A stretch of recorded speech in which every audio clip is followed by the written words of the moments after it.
I knew somebody from my school who was going to the same university, so we ended up just kind of meeting twice in Mumbai. Like we were all from Mumbai, so kind of got lucky and we met up twice. We were like just ensuring that everybody is thinking the same, are on the same level set, and everything mindset is the same, and that's how we just went ahead with it.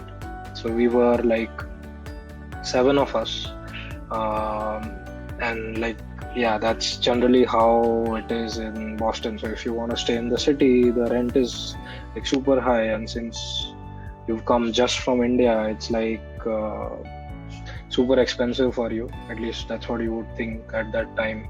So we used to stay 7 in like a 2-bedroom apartment. For like the first year, the rent was like $500, $500 a month per person, and this was only rent.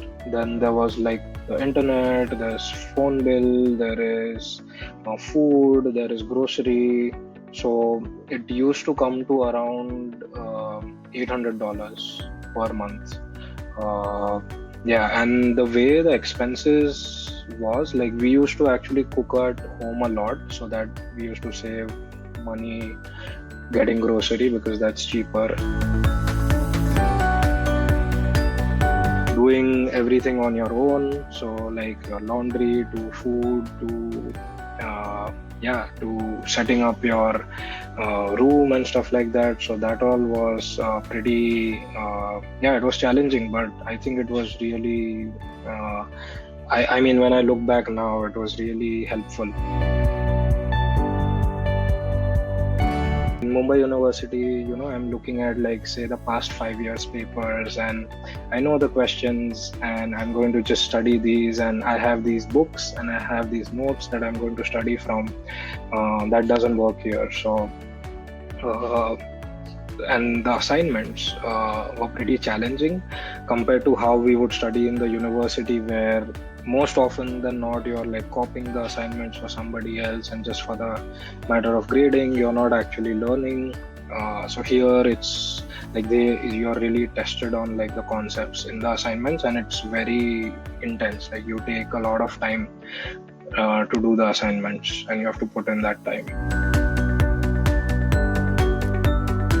You would get introduced to all the professors who would be teaching all the courses. They would tell you about the structure and how.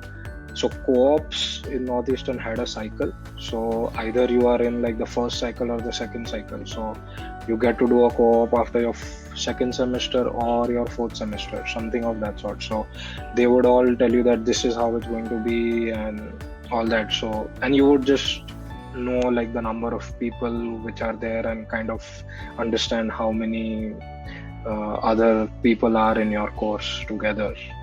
That was about it. I think we were 120 people in like the fall 2014 batch, and I would say there were very few foreigners. So foreigners as in very few Americans. I'd say 90% of like the folks I knew had prior experience, like almost all of them from say 1 year to 3 years to 5 years. During university, I think the outside activities were just like sometimes we would play like soccer or go to the gym or something, if that's counted as an outside activity. Other than that, between like after assignments or say there is a we would travel. So we would go to New York or go around in Boston.